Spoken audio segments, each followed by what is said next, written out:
ஆண்டவருடைய நாமம் மகிமைப்படுவதாக. அன்பானவர்களே, இன்றைய வார்த்தைக்கு உங்களை அன்புடன் வரவேற்கிறேன். இன்றைய தியானத்துக்காக நீதிமொழிகள் 20வது அதிகாரம் 20வது வசனத்தை வாசிக்க கேட்போம். தன் தகப்பனையும் தன் தாயையும் தூசிக்கிறவனுடைய தீபம் காரிருளில் அணைந்து போகும்.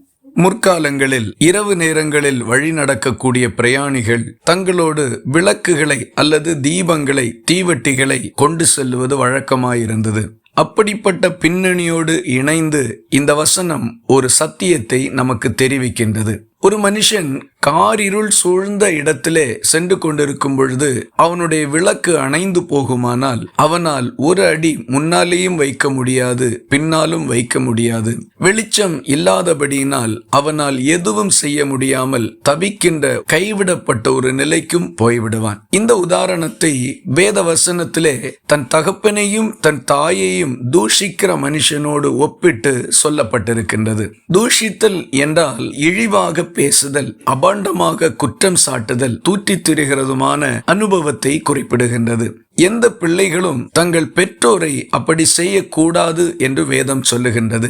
தகப்பனும் தாயும் தூஷிக்கப்பட வேண்டியவர்கள் அல்ல, கனப்படுத்தப்பட வேண்டியவர்கள். தங்கள் பிள்ளைகள் மேன்மையாய் இருப்பதைத்தான் எந்த பெற்றோரும் விரும்புவார்கள். அதே நேரத்திலே தங்கள் தள்ளாத வயதிலே பிள்ளைகள் தங்களை ஆதரிக்க வேண்டும் என்பதும் பெற்றோருடைய விருப்பமாகவும் வேத வசனங்களின் ஆலோசனையாகவும் காணப்படுகின்றது. இந்த நாட்களில் அநேகம் பெற்றோர் கைவிடப்படுவதும் அனாதைகளாய் தள்ளப்படுகிறதையும் நம்மால் பார்க்க முடியும். வாழ்நாள் நீடித்திருப்பதற்கும் நாம் வாழ்ந்து சந்தோஷத்தோடு இருப்பதற்கும் பெற்றோரை கனப்படுத்த வேண்டும். அவர்களை நாம் தூஷிப்போமானால் இருளிலே பிரயாணம் பண்ணி கொண்டிருக்கின்ற ஒரு மனுஷனுடைய விளக்கு காரிருள் நேரத்திலே அணைந்து போகிறது போல யாரும் எதிர்பாராத சூழ்நிலையிலே நம்முடைய நல்ல நாட்கள் அஸ்தமித்து போய்விடும். நம்முடைய நிறைவுகள் எல்லாம் நம்மை விட்டு போய்விடும். நாம் கைவிடப்பட்டு போய்விடுவோம். இப்படி ஒரு சூழ்நிலை நம்முடைய வாழ்க்கையில் வராமல் இருக்க வேண்டுமானால் நம்முடைய தகப்பனையும் தாயையும் கனம் பண்ணுவோம், நேசிப்போம். அவர்கள் மேல் அக்கறையும் கரிசனையும் உள்ளவர்களாய் காணப்படுவோம். நாம் சிறு பிள்ளைகளாய் இருக்கும் போது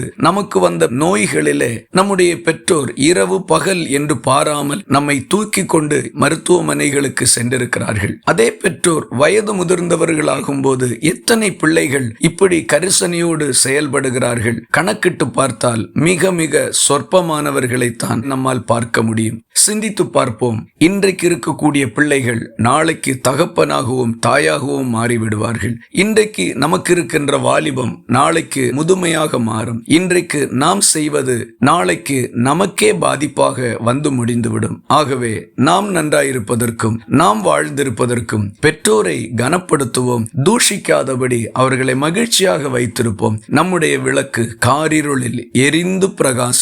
நம்முடைய கஷ்டத்தின் நாட்களிலே நாம் கைவிடப்பட்டு போகாமல் வாழ்ந்திருப்போம். இந்த வார்த்தைகள் இந்த நாள் முழுவதும் உங்களுக்கு ஒரு ஆசீர்வாதமாய் இருப்பதாக. ஜெபிக்கலாமா?